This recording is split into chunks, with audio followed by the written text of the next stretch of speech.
everyone out there in guitar land, Mike Hedding here. I had a request to do some more fingerstyle guitar lessons, so I got the 12th fret back out. And I wanted to do 6 licks in the key of E. E is great for playing fingerstyle blues guitar. You've got the low E string. A lot of licks and positions work out of the key of E. So I wanted to do 6 licks. We're going to do 3 that use the alternating bass, kind of in what I consider like the style of Mississippi John Hurt, one of my fingerstyle heroes, great blues player. So that alternating bass where our thumb is moving back and forth. And so we're going to do 3 licks of that, and then we're going to do 3 licks with the single bass, more of like a triplet style blues, which also sounds really cool. So we're going to do 3 of each just to mix it up a little bit. And I'll break down all 6 licks note for note, just how I played them at the beginning of the video, and I'll show you my little tips. And what I also want to focus on for this lesson is, we'll focus on the particular licks, but all these licks are going to be based out of positions that you can use to eventually create your own licks. A lot of blues, fingerstyle blues, in my opinion, the difference is in the subtleties. So you don't have to totally reinvent the wheel or reinvent the lick. You can put your own little twist on it by maybe syncopating it slightly or adding some extra little picking, and that's where knowing these as positions is going to be super helpful. Rather than just one lick that you memorize, well, that's a good starting spot, but I think it'll be more powerful and more helpful for you is if you think of these licks as positions to eventually create your own ideas. So you can use these licks as a basis for your own creativity. That's what I'm hoping for this lesson. All right, let's jump into lick number 1. All right, here's lick number 1.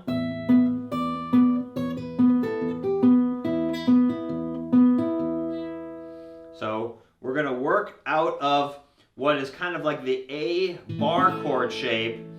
And a lot of times in fingerstyle, so I'm basically playing an A bar chord with my first finger, my index finger. And then a lot of times they'll put your pinky up on the 5th fret, which is like an octave. And then you can add take your pinky off and put your middle finger on the 3rd fret, which is like an A7. Rather than doing an A7 like this, which you might do if you were like strumming, a very fingerstyle way is playing that to where you hear that high note.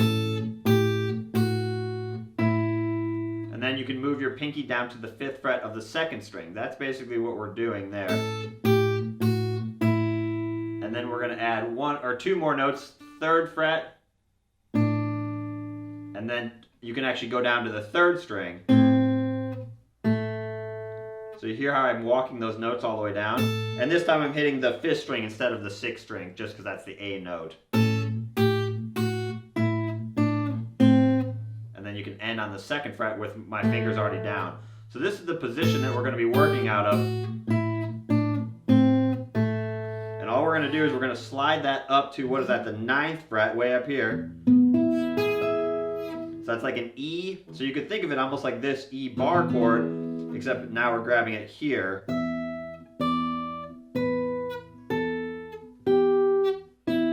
And this time we are going to do the alternating bass. So I'll show you how to do it both ways, but we're going to do the 6th string, 4th string back and forth with the bass. And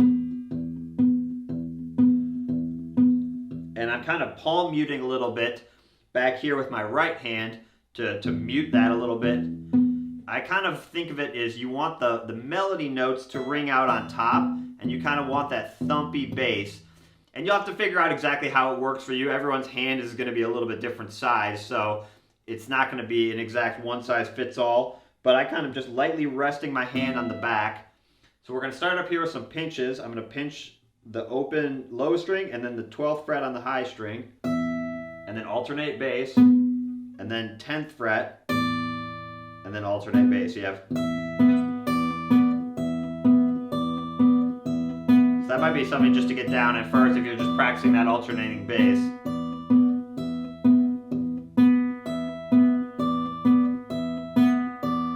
So just practice that a few times like this. And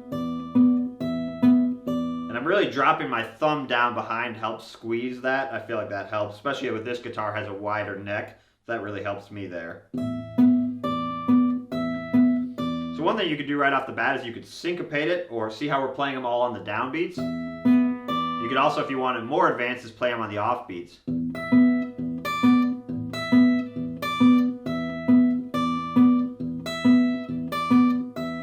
So that really playing with that on-beat, offbeat is very classic fingerstyle.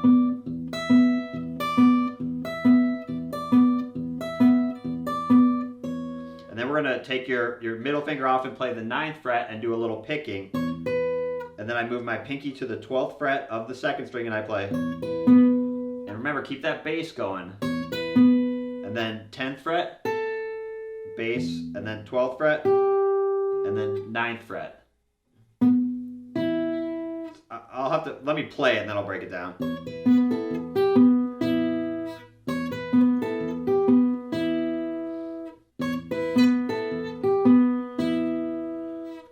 So just work on each hand at one at a time and work on each phrase one at a time. So I would play measure 1, get that one down, and then loop the second part. My guess is if you're having trouble, it's probably with your right hand. What you're doing with your left hand in hindsight, it seems complicated, but it really isn't compared to what you're doing with your right hand, your picking hand. So what I would do is focus on the right hand. You know, you can mute the strings and just practice the picking. You know, just practice that one measure. Just really get that down to where you've got it. And then your left hand is really just moving, you're just basically staying in this bar chord shape and just moving your fingers around very slightly. And then at the end we just land on that 9th fret with the bass. And then I just filled it up with a little picking. So that part's not particular. That's just kind of like a fill, so you could practice looping the lick if you wanted to. So we have.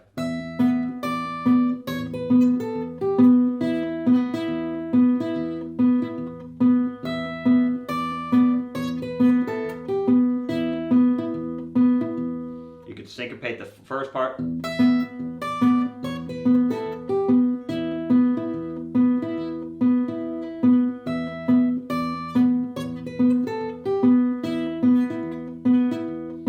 Maybe going to an A, or something like that, and that would be good practice shifting that around. The other thing I might do with that lick is slide into it. I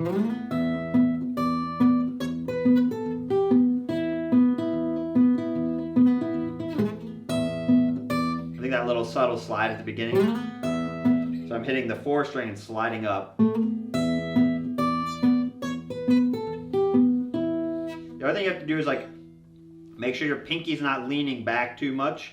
That's kind of easy to do because when you're trying to mash these other fingers down, you really have to keep your pinky kind of playing on the top of the string, or of the top of your finger rather, to make sure that you get a good sound there. Otherwise, when you go down to like the 3rd string, for example, you're going to be kind of muting the other strings and making like a little bit of a clunky sound. So.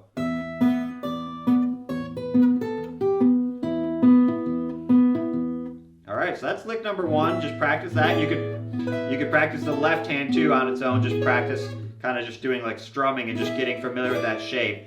So right here we've got the major. We got the flatted 7 here. We've got the 6, 5, 5 note, 5th note of the scale, 4th note of the scale, and then flat 3, and then root here. So.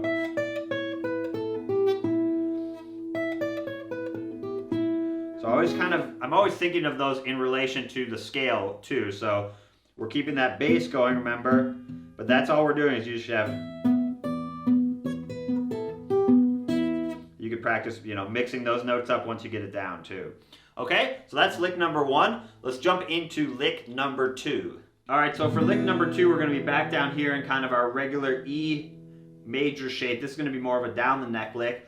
And for that first lick, I was using my thumb, index, and middle finger. That's what I'm comfortable with because I play banjo, mainly banjo. So I like using those 3 fingers when I can. They're just stronger and more accurate for me. This lick, we're going to get our ring finger of our right hand involved too. So might be a little bit of a challenge, but it's good practice. So we're basically going to be right here. And what I'm going to do is I'm going to move my middle finger up to the 2nd fret of the 3rd string, and I'm going to slide up. And then I'm going to put my 1st finger on the 3rd fret. and then hit the open first string. So you have, and this is going to be kind of more that triplet style, so we're going to be going triplet, triplet, and I'm just hitting the low string, just a single bass, just to keep it kind of a little bit more old school blues.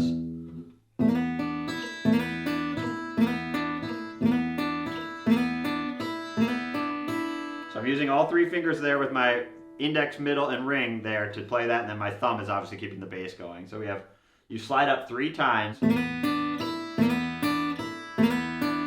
I'm going triplet, triplet, triplet, and then another triplet descending lick, 4-2 backslide, and then open D, and then land on the 2nd fret with a pinch.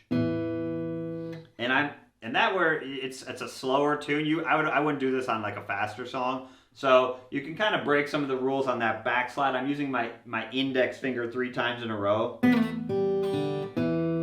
I'm going triplet.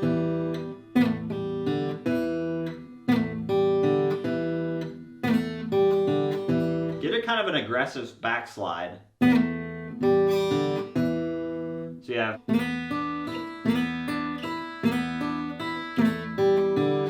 and then just a little fill here.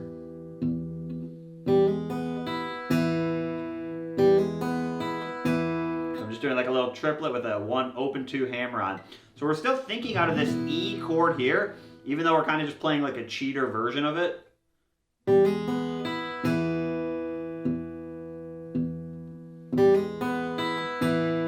Like a good little fill lick between a vocal.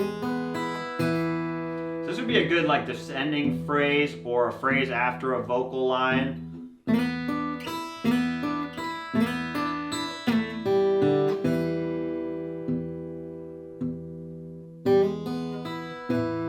And you obviously wouldn't have to play the whole lick, or you could play just the second half if you just need a short little fill. You could play just the first half. Go into your song. So all these licks are kind of meant to be modified, like I said. You could also pinch more. Something like that, where I'm pinching the 2 strings.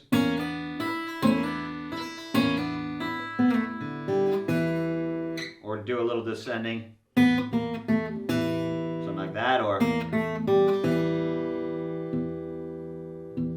so just kind of play around with that idea. The thing I would kind of focus on is getting that triplet rhythm. Triplet, triplet, triplet, do do do do. A lot of these blues songs are, you know, a huge part of the sound is the feel, and that's where sometimes it looks really easy what they're doing, and then when you try and play along, it's like, wow, I'm not getting the feel at all. That's what I'm constantly working on. The licks aren't always super hard, but it's how do you get that feel? How do you get that attitude? How do you get that flavor that they had that was so good? All those old blues players, so much talent there, and very understated in what they were playing. But when you try and play it, it's way more difficult than it initially sounds. A lot of times I would listen to some old recordings, so like, oh, I could probably do that. And it's like, nope, you're going to need a lot of practice, and I'm definitely still practicing it. So just keep practicing it and try and get that triplet flavor.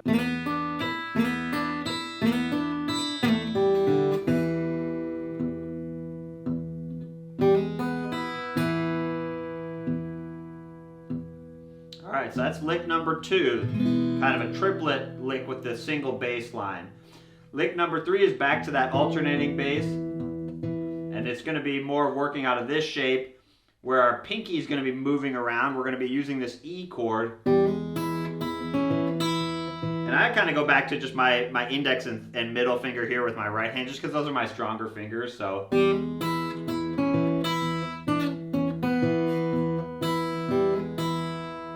That's the lick.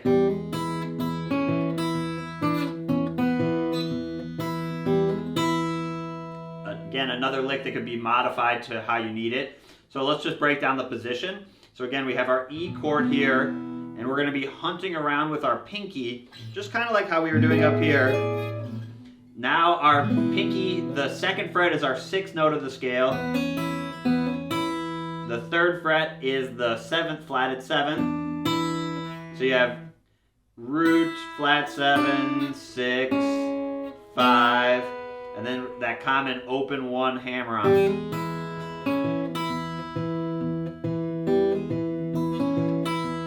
You just kind of get that flavor. You could even go up to the 2nd fret on the high string, and then the 3rd fret too. Just kind of play around with those notes.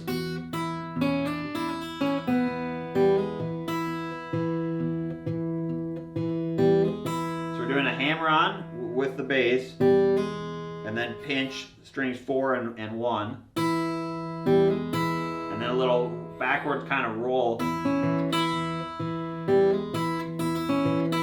Just adding my pinky down there.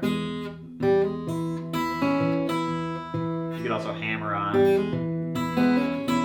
something like that.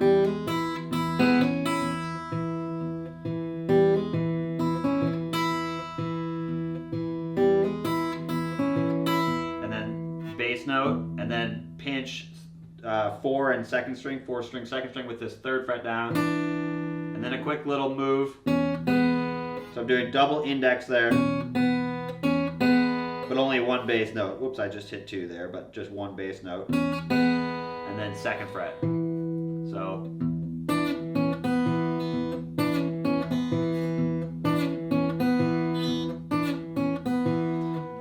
What I would do, like I said earlier, is break down the 2 hands. Get this to where you can just do that bass note so much on autopilot. And that might take you a while. That just needs to be completely on autopilot so you can figure out the other part of the lick. And then just a little ending fill. So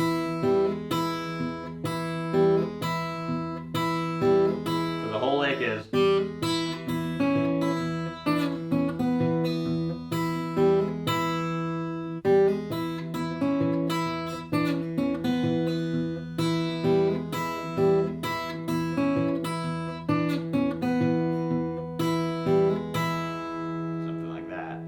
Working out of that shape. Those are like kind of like little that's kind of a lick that I would associate with like Mississippi John Hurt or Pat Donahue, another great fingerstyle player. You could also bend that note. The key really is just keeping that bass going. That's your timekeeper. If you can get that really rock solid, you can fiddle around with the notes a little bit more. You could try syncopating it.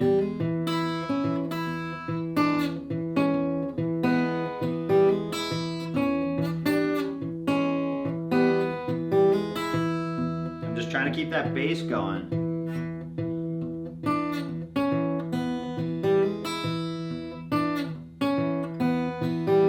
That'd be like another lick.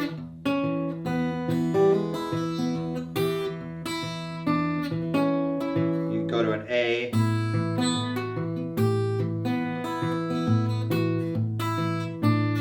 Back to E.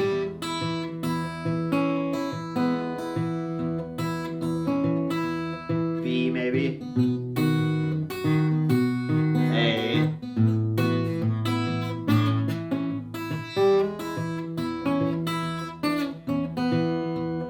see how that kind of fits in there. That'd be like another good ending lick, like after the B, A, right here.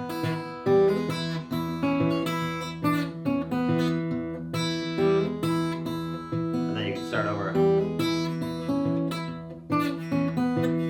Something like that, right? Okay, so that's lick number 3. Let's look at lick number 4. We're going to be up here, kind of thinking out of this same E chord, but just playing it with different fingers. We're going to play it back here more, almost like an E minor shape. So we've got our 3rd finger, ring finger, on the 9th fret of the 3rd string. And then our pinky can play the 9th fret of the 1st string, which is like the 6th note, and then our 1st finger can play the 7th fret, and then our middle finger can play that 8th fret, which is like the flatted 3rd. So we're going to slide into it. We're using just the single bass note, 9th fret. So you have slide, pinch, and then a quick, what is that, 6 to 7 slide, which is sliding through the blue note up into the 5th. And then bend. So you have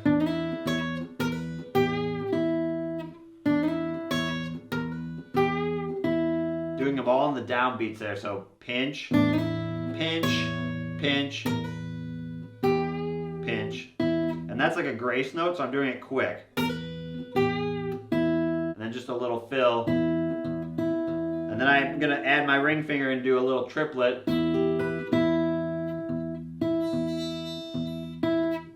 Like I said earlier, kind of doing the single note bass, I usually do it on slower songs, so.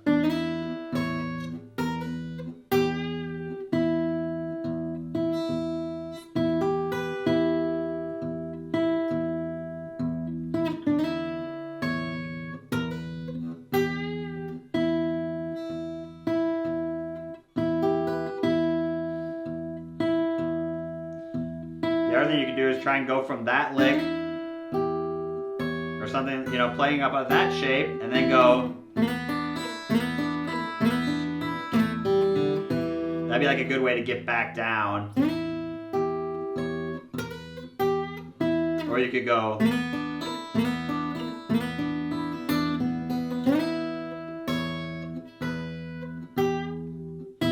You can really transition from this position down to this shape. It's just a nice little transition.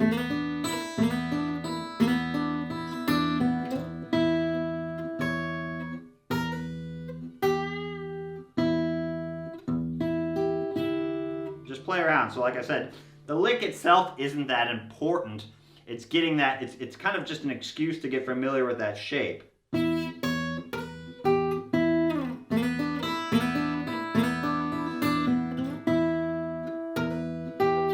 And transitioning from one spot on the neck to another spot is going to make a lot more sense if you understand it as a position rather than just a lick over here and a lick over here, and it's like, whoa, how do I get between those two? All I'm doing is transitioning from this shape to this shape to this shape up here.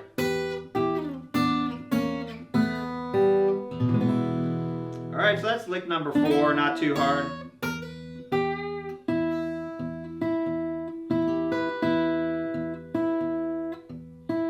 Okay, alright, so that's lick number 4. Lick number 5, we're going to use another position down here, which is basically like if you do your C7, move it up 2 frets, that's like a D7, and then move it up 2 more, that's like an E7. And then what we're going to do is we're going to have this third finger take over where our pinky just was. So that's like an E7, and then we can add our, which frees up our pinky to play on the high string, which again is very common. We want the low bass note with the high lead part that stands out.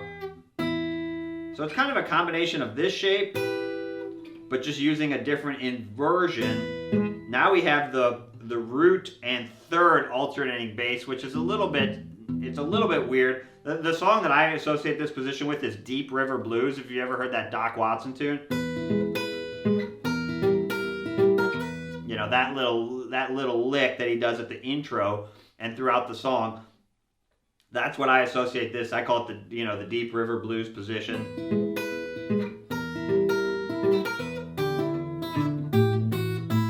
So that's the shape that he uses in this song, which is really cool. So we're doing that alternating bass, 6-string, 4-string, and then we're going to do pinches, 7th fret, and then move your index finger to the 5th fret of the high string. So you have, and then just a little lick, and then back to the 5th fret on the 2nd string. So we're going to bend that 8th fret with our pinky. It's a little tricky, but it's good practice. And then just fill it up. That one you definitely can't be back like this. You got to stay out so you get that clearance with your pinky.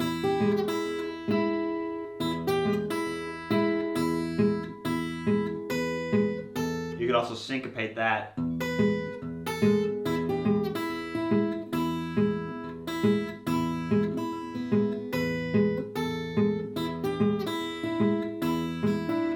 Or add your other fingers.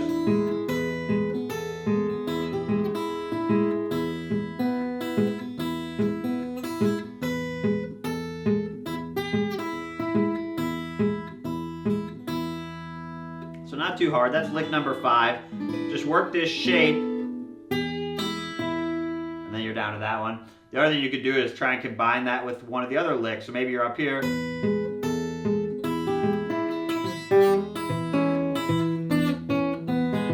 Something like that, right? Or, so maybe you're down here. And then maybe you slide up somehow. You know, it's not going to be an exact science at first, but that's where you just kind of figure it out. And if you accidentally lose the bass, you know, try and get it back. It's not the end of the world. You want to just keep that bass going, but if you get lost a little bit, that's what you're practicing. You don't want to be kind of set the bar at perfection of, I'm only going to try a lick if I can nail it perfectly. Otherwise, you're kind of only play stuff that you're comfortable with. Part of these lessons, what I'm trying to push you to do is, one, develop your own creativity so you're not just learning other people's licks, but also gain the freedom and the confidence to try something and fail. Like, you can try going up here. Oh, it didn't work. You know, it's not the end of the world. Nothing's going to happen if you try a lick and it doesn't work perfectly. So that's kind of another thing that I'm trying to instill in you in these lessons, is to take chances, especially when you're just at home by yourself or picking with a friend. You can just laugh about, oh, I screwed that lick up. Not the end of the world, right? So lastly, lick number 6, we're going to be back up in this shape that we used in lick, what was that, number 4, and we're just going to do the single bass this time. Actually, we did the single bass in lick number 4 too, but we're going to do more of a triplet thing. So we're going to have our index finger on the 7th fret, and we're going to be bending up the 8th fret. So I'm kind of bending it. This was hard to translate exactly into tab, but kind of just try and mimic it. I'm bending it up and then kind of bending it back down. And I'm going triplet, triplet, triplet, and then just adding the bass. And then I just slide back down.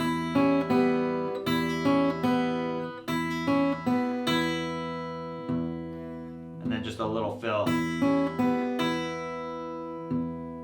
So you have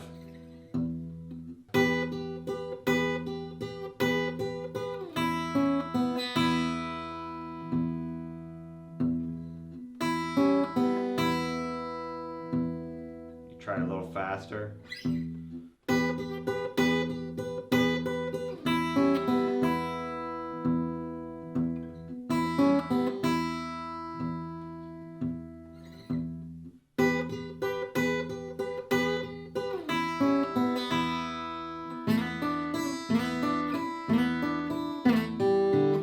That one would also work good with that leg.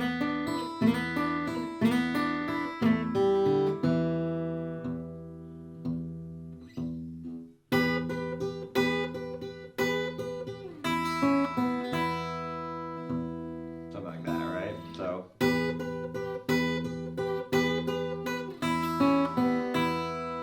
that's a good lick to get back down too. You know, any of these shapes you could kind of play with the single note bass, like I said too. So you can play that, you can play here. You can play this one with the single bass. You can play down here, obviously, with the single bass. The alternating bass is probably a little bit trickier than the single note bass, because the single note, you just have more freedom. You don't even necessarily have to have the full chords down because you're only playing that one note. With the alternating bass, you kind of always have to have some sort of a chord down because you need that second bass note to cue off of. This one, it's just like a 2-finger lick.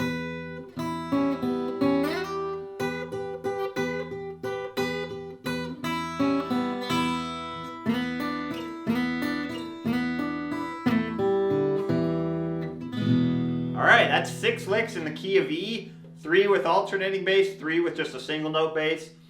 Practice it, create your own, do some experimenting. I'll include some practice tracks that you can try and play along with. Good luck, and keep picking.